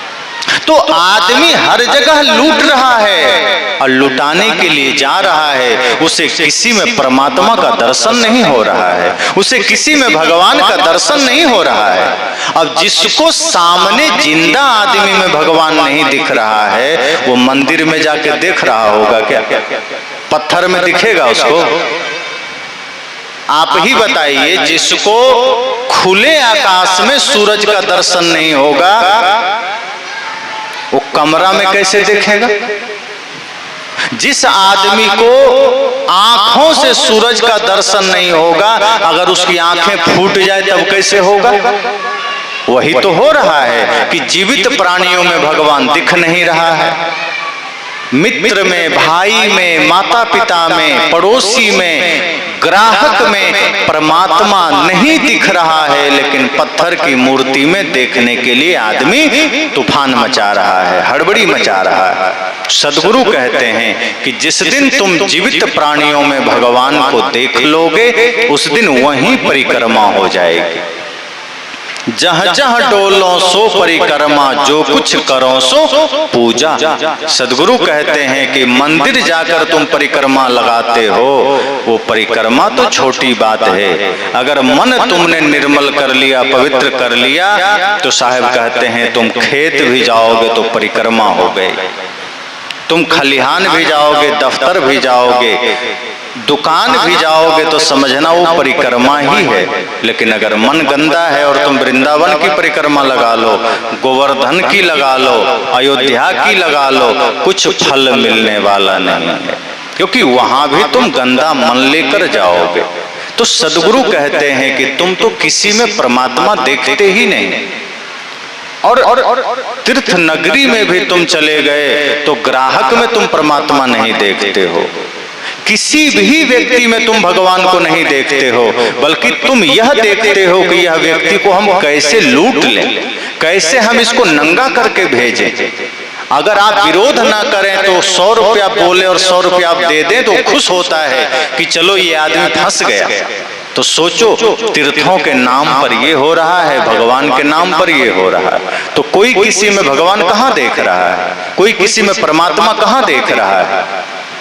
यही तो सदगुरु कहते हैं कि जो तिलमाही तेल है त्यों चकमक में आग, तेरा साईं तुझ में जाग सके तो जाग। वो साईं तुझ में है, वो परमात्मा तुझ में है। इसलिए वे कहते हैं करो बहिया बल अपनी छाड़ बिरानी आस। अपने बाहों बल का भरोसा करना, दूसरे की आशा छोड़ देना, अपने भीतर की शक्ति को जगाना, अपने भीतर के सामर्थ्य को जगाना। वे आपको सामर्थ्यशाली बनाना चाहते हैं।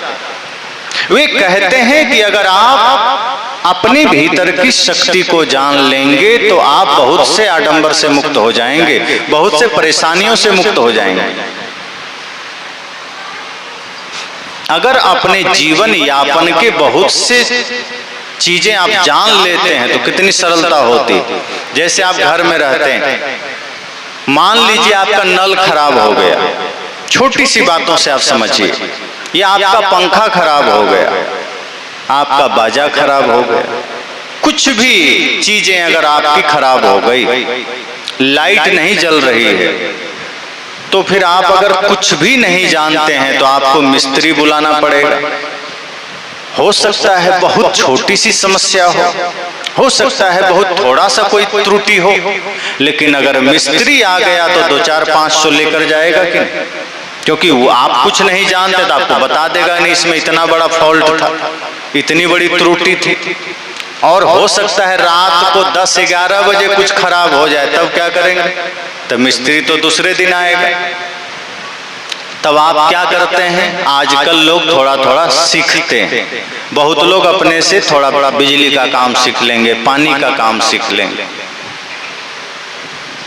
इस तरह से थोड़ा थोड़ा जानकारी आप रखते हैं, औजार रखते हैं, पेचकस रखते हैं, प्लास सब आप घर पर रखते हैं, ताकि कोई दिक्कत हो तो हम ठीक कर लें। क्यों? क्योंकि अपने से अगर हम छोटे छोटे काम जानेंगे उसके लिए हमें कहीं भटकना नहीं पड़ेगा, और इस तरह से फिर आप बहुत सी समस्याओं से बच जाएंगे।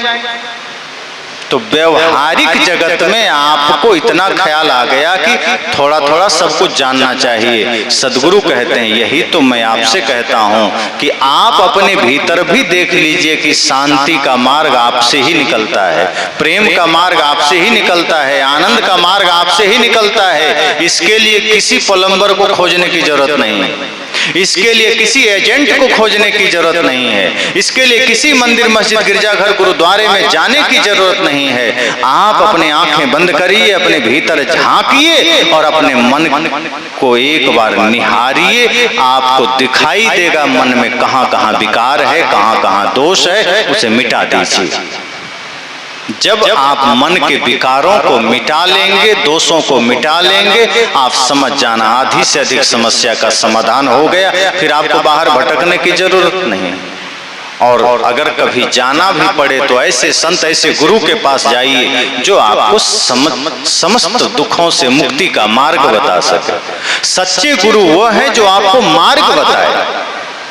ऐसे भी गुरु हैं जो कहते हैं तुम्हें कुछ नहीं करना है, तुम सिर्फ दक्षिणा दे दो, स्वर्ग में तो हम तुमको भेज देंगे। अगर ऐसा कोई कहते मिल जाए, समझ जाना एक नंबर का धूर्त और ठग है, क्योंकि इस धरती पर आपके किए बिना कुछ भी नहीं होगा। कोई दूसरा आपको स्वर्ग नहीं भेज सकता, और जिंदा रहते रहते ही स्वर्ग में जीना है, मरने के बाद नहीं। मरने के बाद आप स्वर्ग जाएंगे नर्क जाएंगे कौन जानता है, किसी ने देखा है। लेकिन इतना तय है कि अगर जीते जी स्वर्ग में आप हैं तो मरने के बाद भी स्वर्ग में रहेंगे। अगर जीते जी सुख में है, स्वर्ग का मतलब है कि जो पति पत्नी में प्रेम से रहे, भाई भाई से प्रेम में रहे, माता पिता के साथ श्रद्धा से रहे, पुत्र को बढ़िया शिक्षा संस्कार दे, पड़ोसी के साथ प्रेम में रहे, नशा दुर्व्यसन से मुक्त जीवन जिए, और गुरु और राष्ट्र के प्रति श्रद्धा और समर्पण का भाव हो, वही तो स्वर्ग में है। दूसरा कौन स्वर्ग में? और जो इतना स्वर्ग में अभी जी लेगा वो बाद में क्या नरक में जाएगा? लेकिन जो आदमी अभी छल में है, कपट में है, लड़ाई में है, झगड़ा में है, पाप में है, धोखा में है, और गुरु के पास गया, गुरु से कहा गुरु जी हमारे जीवन में बहुत पाप है, क्या करें? तो जो लुटेरा गुरु जी हैं वो कहेंगे तुम्हें कुछ नहीं करना है, नाम दे रहा हूं और साथ में तुम सिर्फ हमको दक्षिणा पकड़ा दो। इस नाम को बस जपना, और उतना भी नहीं कर सकते तो भी कोई बात नहीं, अपने बच्चों से कह देना कि तुम्हारी चिता में थोड़ा सा तुलसी डाल देंगे, सीधे स्वर्ग, सारे पाप क्षय हो जाएंगे। अब आदमी सोचता इतना सरल उपाय है तो हम नशा क्यों छोड़ें? जब स्वर्ग जाने का इतना सरल मार्ग है तो हम हिंसा क्यों छोड़ें? फिर भाई से जमीन क्यों छोड़ें? फिर माता पिता का सम्मान क्यों करें? उनकी सेवा क्यों करें? अच्छा तो है वृद्धाश्रम में पहुंचा दी, अच्छा तो है दारू पी रहे हैं, अच्छा तो है पत्नी से झगड़ा कर रहे हैं, मांस खा रहे हैं, क्योंकि गुरु जी ने कह दिया है कि पाप से मुक्ति का मार्ग तुलसी है, पाप से मुक्ति का मार्ग नाम जप है।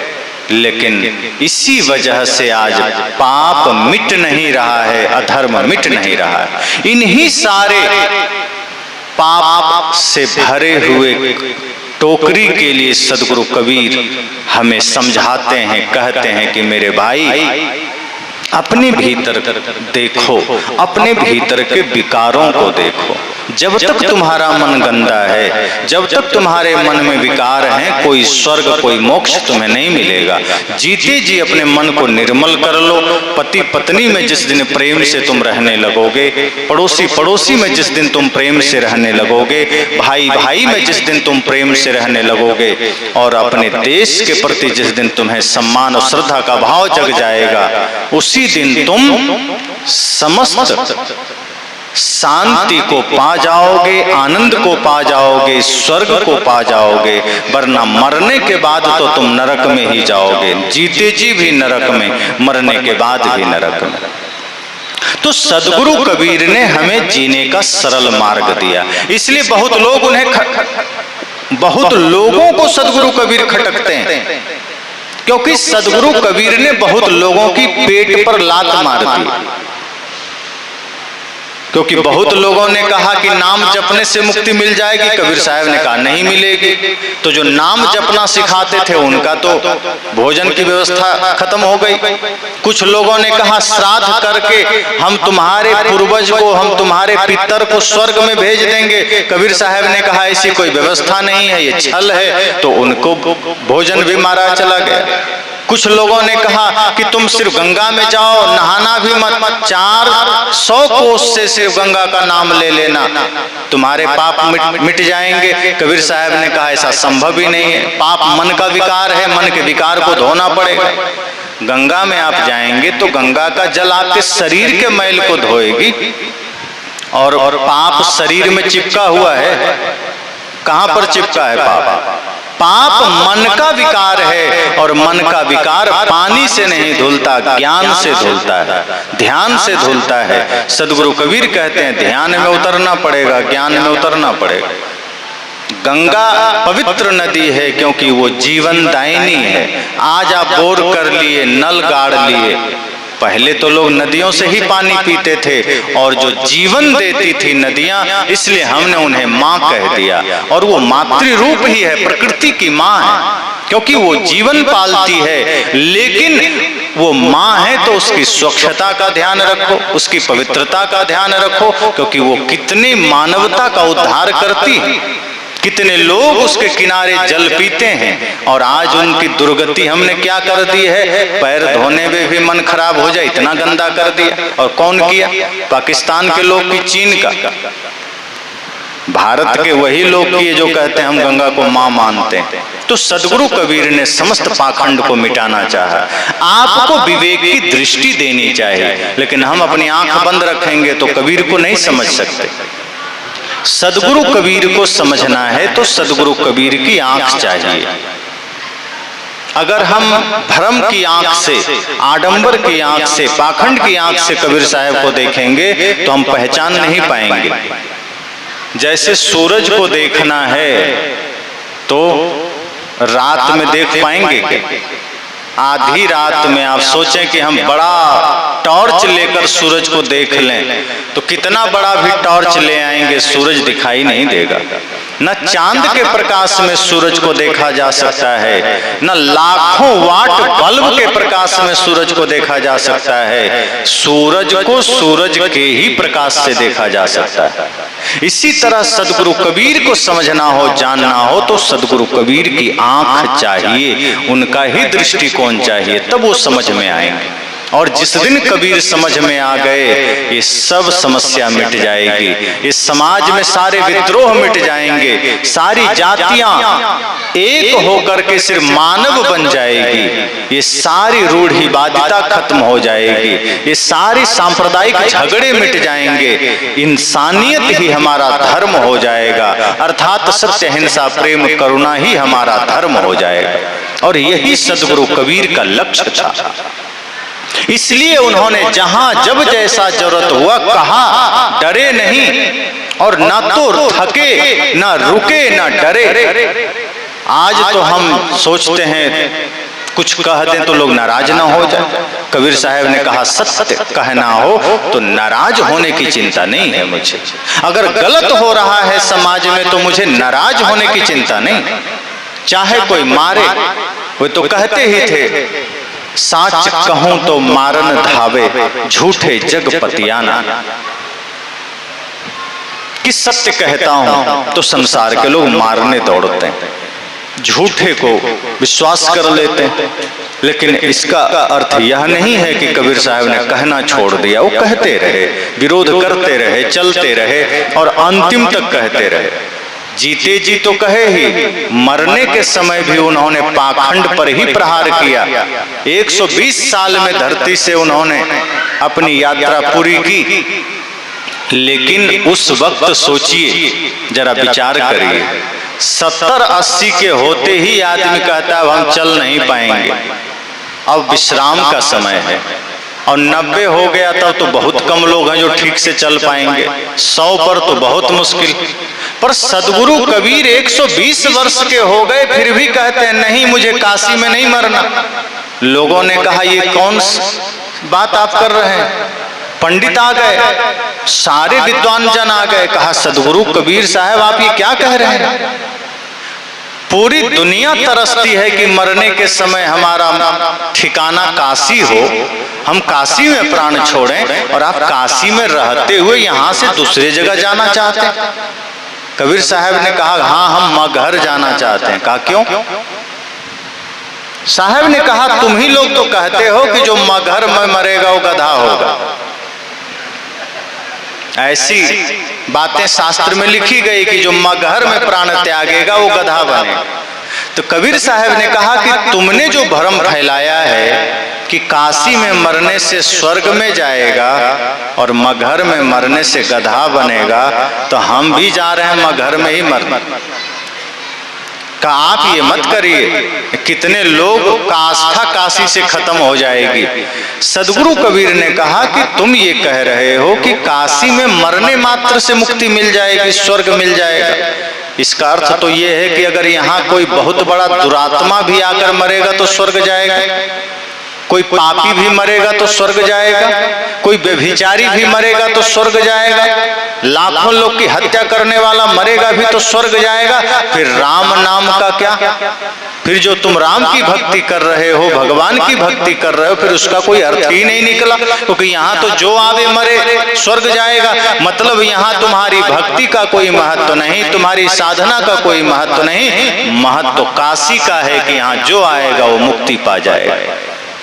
तो क्या इतना सरल हो गया मोक्ष? जगह की प्रधानता हो गई, काशी की प्रधानता हो गई, जो मरेगा मुक्ति पा लेगा।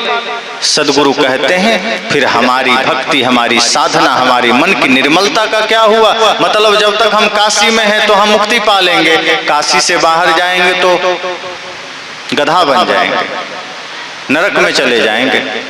तो इसका अर्थ तो ये भी हुआ कि शिव जी का जो काशी नगरी है, तो शिव जी का क्षेत्र काशी तक ही सीमित है। मतलब उनकी शक्ति इतनी छोटी है कि काशी के बाहर होते ही हम नरक में चले जाएंगे और काशी में आते ही स्वर्ग में चले जाएंगे। फिर राम की भक्ति का क्या मतलब है? जैसे यहाँ लाइट जल रही है तो यहाँ कुछ भी गिरेगा हमें दिख जाएगा, यहाँ उजाला है, प्रकाश है। और यहाँ के अलावा सब जगह अगर अंधेरा हो तो यहाँ का लाइट बाहर काम करेगा क्या? अगर बाहर कोई रोशनी ना हो तो इस रोशनी से बाहर उजाला नहीं हो सकता है। लेकिन अगर आपकी सुई गिरी है बाहर तो क्या यहाँ खोजेंगे? यही तो कहा गया कि एक बुजुर्ग का एक सुई गिर गया घर में, अब वो खोजा नहीं मिला तो बाहर चौराहे में बहुत सी लाइटें लगी थी, जाकर खोजने लगा, नहीं मिल रहा था। तो एक दो सज्जन आए, कहा बाबा क्या गिर गया? उसने कहा कि सुई गिर गई है। तो कहा ठीक है मैं भी खोज देता हूँ। खोजने लगे, एक और दो आदमी और आ गए, कहा बाबा क्या हो गया? अरे सुई गिर गया, वही हम लोग खोज रहे हैं। वो भी खोजने लगे, एक आध घंटा तक खोजा नहीं मिला। तब उनमें सबने कहा कि बाबा ये सुई यहीं गिरी थी? कहा नहीं, गिरी तो घर में थी। कहा सुई गिरी घर में थी तो यहाँ क्यों खोज रहे हो? कहा यहाँ प्रकाश है इसीलिए यहाँ खोज रहे हैं, घर में अंधेरा है। तो लोगों ने कहा प्रकाश यहाँ है पर गिरी सुई तो घर में है।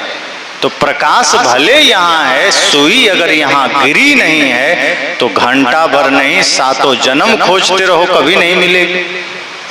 तो क्या करें? तो प्रकाश की व्यवस्था करो और ऐसा ही प्रकाश घर में ले जाओ, ऐसा ही इसी प्रकाश से एक दिया जला लो, इसी प्रकाश से एक टॉर्च की व्यवस्था कर लो, लेकर घर चले जाओ, उस प्रकाश में खोजो मिल जाएगा। सदगुरु कबीर कहते हैं ये काशी अगर चौराहे की लाइट है, अगर यहाँ हम बैठे हैं तो उजाला मिलेगा, लेकिन बाहर जाते ही अगर अंधेरा मिल गया मतलब हमारे भीतर अभी कोई लाइट नहीं है, हम बाहर के लाइट पर निर्भर हैं। पर कबीर साहब कहते हैं लेकिन पंडितों सुन लो, मैंने टॉर्च की व्यवस्था कर रखा है, मैंने प्रकाश की व्यवस्था कर रखा है, और ध्यान रखना काशी से बाहर भी मैं जाऊंगा तो मेरे साथ प्रकाश होगा, मेरे साथ रोशनी होगी, क्योंकि मैंने भक्ति की साधना की, राम नाम का प्रकाश अपने जीवन में धारण किया है। और काशी तो छोड़ो, मैं धरती के किसी कोने में जाकर मरूंगा तो समझना मुझे मुक्ति ही मिलेगी। क्यों? क्योंकि मेरे लिए जगह महत्वपूर्ण नहीं है, मेरे लिए मेरी साधना महत्वपूर्ण है, मेरा ज्ञान महत्वपूर्ण है, और वो मैंने अर्जित कर लिया है। वो ज्ञान का प्रकाश मेरे साथ है तो मैं जहां रहूंगा वहां उजाला होगा। अगर राम की भक्ति मेरे साथ है तो मैं धरती के किसी कोने में जाऊंगा वहां तो प्रकाश होगा ही। ऐसा थोड़े है कि मैं कहीं और जाऊंगा तो राम की भक्ति खत्म हो जाएगी। जो काशी तन तजे कबीरा तो राम ही कहूँ कौन नहीं हो रहा। सदगुरु कबीर कहते हैं कि अगर काशी में हम प्राण त्यागेंगे तो राम का क्या, फिर जीवन भर जो हमने राम की भक्ति किया है उसका क्या अर्थ होगा।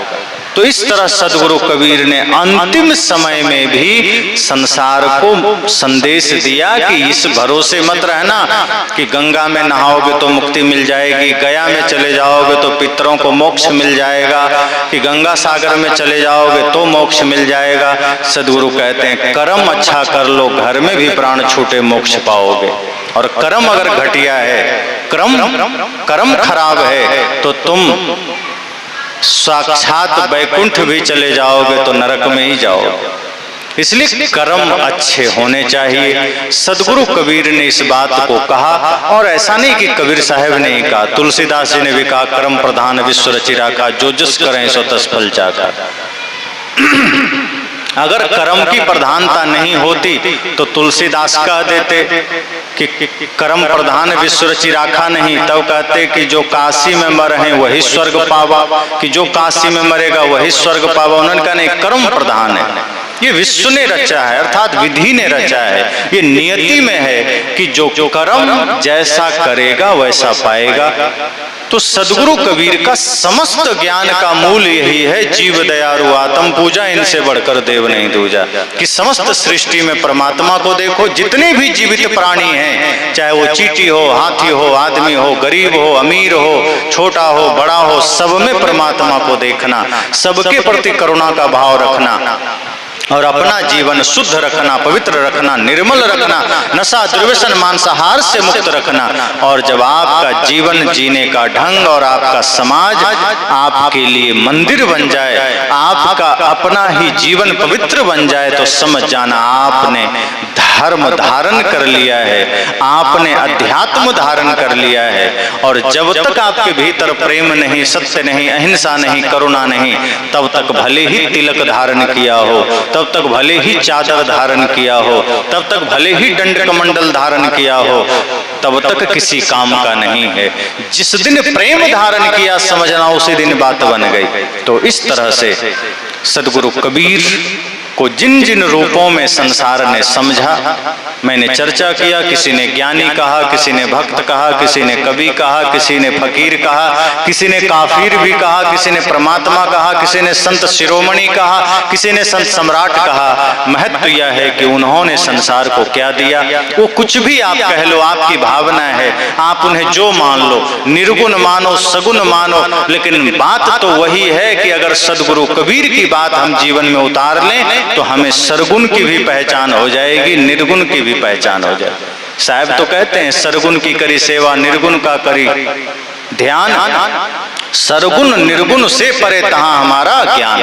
वे तो कहते हैं सरगुण की सेवा करो, अर्थात जो जीवित प्राणी है उसकी सेवा करो, यही सरगुण की पूजा हो गई। लेकिन संसार जिस सरगुण की पूजा मानता है, साहब कहते हैं वो तो पूजा है ही नहीं।